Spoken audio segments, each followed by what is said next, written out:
Saudações de paz!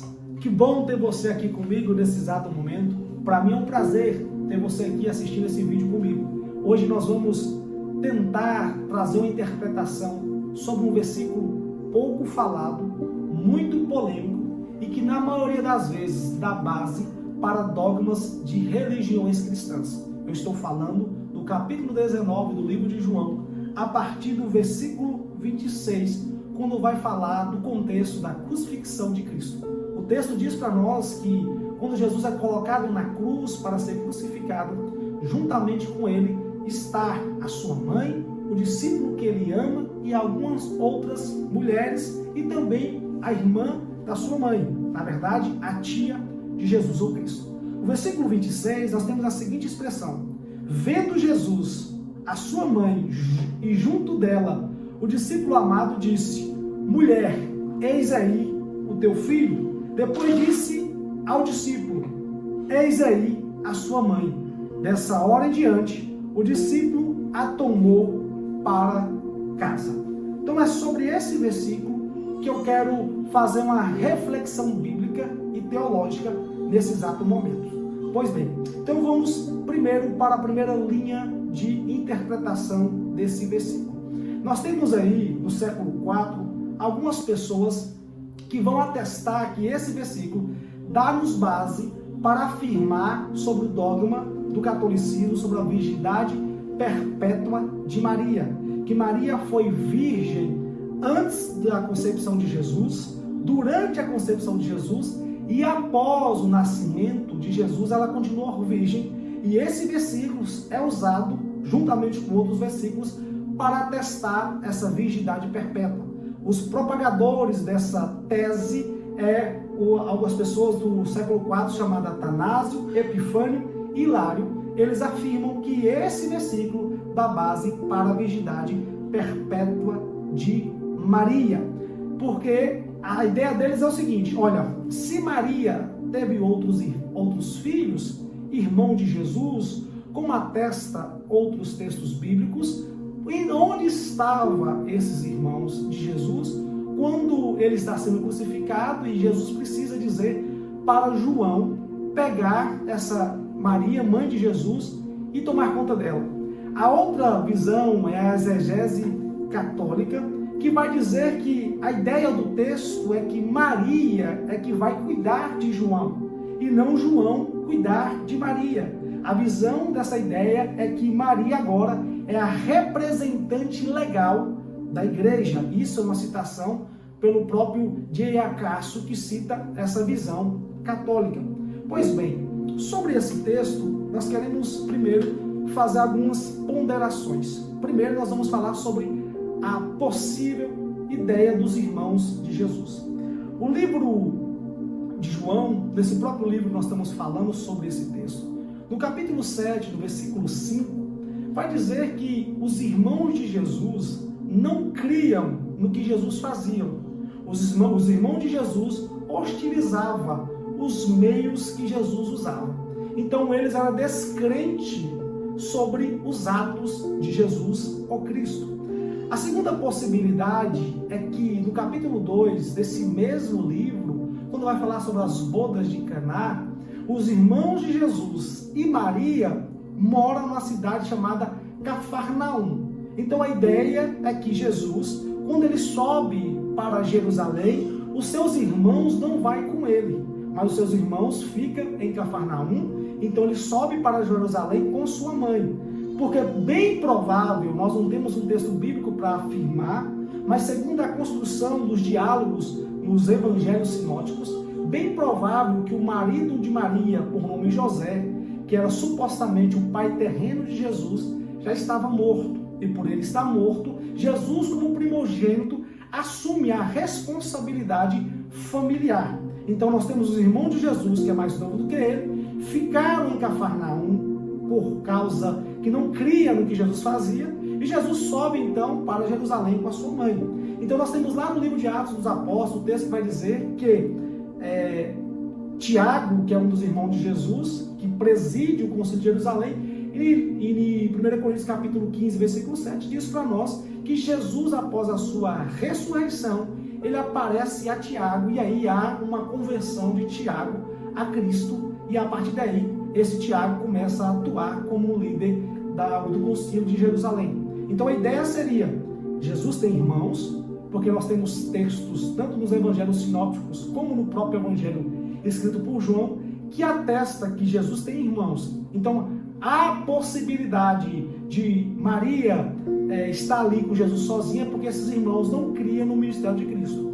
Uma outra visão, pouco falada, é sobre o texto que se encontra no livro de Esdras, no capítulo 6, quando há um decreto após o templo de Jerusalém ser recebido uma ordem do rei para ser edificado naquele templo.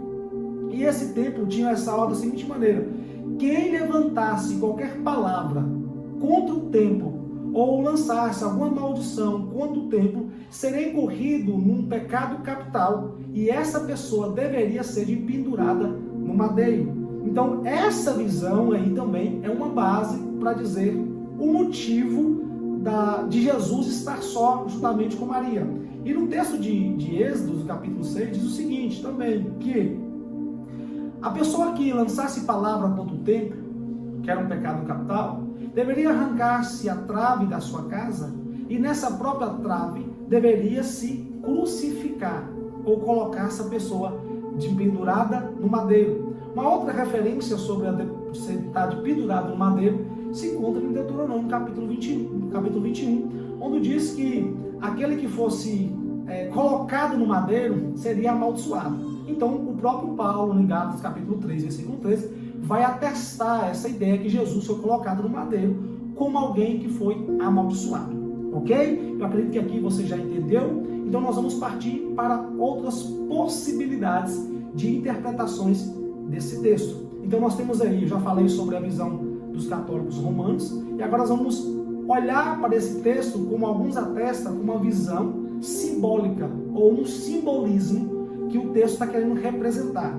Alguns atestam que o texto não está querendo dar para nós uma categoria histórica, mas sim uma visão simbólica sobre essa possibilidade.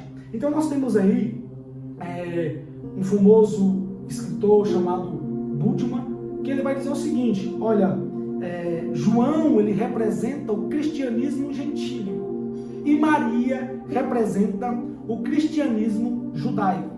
Então a ideia de Bultmann é que essas duas visões, tanto Maria como João, se uniam para dar início à primeira igreja estabelecida pelo próprio Cristo. Orígenes, ele vai usar uma interpretação um pouco equivocada. Ele vai usar uma figura de linguagem para dizer da seguinte maneira: olha, João representa o cristão verdadeiro. E se o cristão verdadeiro, Cristo mora nele, logo, João é a representação de Cristo. Então é por isso que Jesus Cristo diz para Maria: mulher, eis aí o teu filho. Porque Jesus estava vivendo através de João. Essa é uma visão que nós não damos muita ênfase para ela, porque ela é muito estranha ao nosso ver ao contexto bíblico. A outra visão que muitos usam, principalmente um doutor chamado Raymond Brown, é a possibilidade que esse texto está fazendo uma simbologia ou usando um eco sobre Eva. O texto que Eva diz, do capítulo 3 do livro de Gênesis, quando ela vai dizer sobre a semente da mulher que pisaria a cabeça da serpente. Então ele diz que da mesma forma que através de Eva surgiria uma semente que esmagaria a cabeça da serpente, através de Maria, que Maria estava iniciando ali, surgiria então alguém que daria início a esse processo de esmagar a cabeça da serpente. Então eles vão usar um eco sobre o texto quando vai dizer que Eva vai ter um filho, e ela vai dizer assim, o Senhor me agraciou e me deu um varão homem. Então nessa ideia de Raymond Brown, ela fica um pouco meio esquisita, porque ele vai dizer o seguinte, olha, Maria, ela é a representação legal da igreja.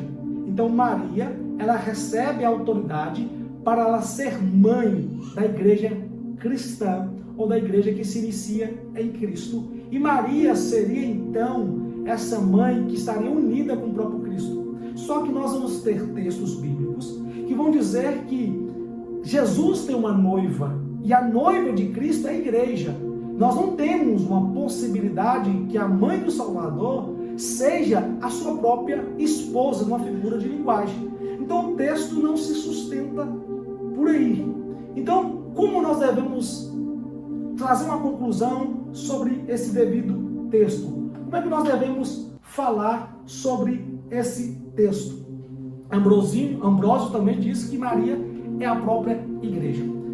Então, olhando para todas essas visões que nós vimos, visões simbólicas relacionadas a esse texto, nós devemos chegar a uma conclusão. O texto, ele está atestando que naquele momento da crucificação de Jesus, Jesus está totalmente sendo banalizado, envergonhado e destruído. Maria não tem lugar para ficar em Jerusalém. Mas ali está o seu sobrinho, que é o João. Então a ideia de Jesus é que João recebesse essa Maria na sua casa, para que ela pudesse se estabelecer, até que os seus filhos viessem para Jerusalém para assumir a responsabilidade da sua mãe. Então a ideia do texto, nós não precisamos usar muito simbolismo nele. Nós temos que olhar da forma que ele está escrito. E o que ele está dizendo é que João recebe Maria na sua casa para que ela fosse a sua mãe e que ele fosse o seu filho. A ideia é, João, trate Maria como a sua própria mãe. E Maria, trate João como seu próprio filho. Porque aquele momento que Jesus está sendo crucificado, Maria está sem local para ficar. Porque ela está distante da sua terra, que estava a sua casa, que estava em Cafarnaum. Então nós devemos chegar à conclusão. Nós não temos nesse texto uma base para afirmar a virgindade perpétua de Maria. Nós também não temos nesse texto visões para dar simbologia sobre que Maria é a mãe da igreja. E todo cristão que converte a Cristo está debaixo da autoridade mariana. Não. O texto simplesmente está dizendo que a partir daquele momento, Jesus, como protetor da sua mãe, está sendo crucificado e morto, e os seus outros irmãos estão distante da sua casa. Logo, Maria precisa de um local para ficar. E ela vai ficar com João até que haja uma possibilidade dos seus outros filhos chegar para tomar conta dela. Ok? Espero que eu tenha te ajudado de alguma maneira. Você possa curtir, compartilhar para mais alguém e deixar os seus comentários. Deus abençoe e até o próximo.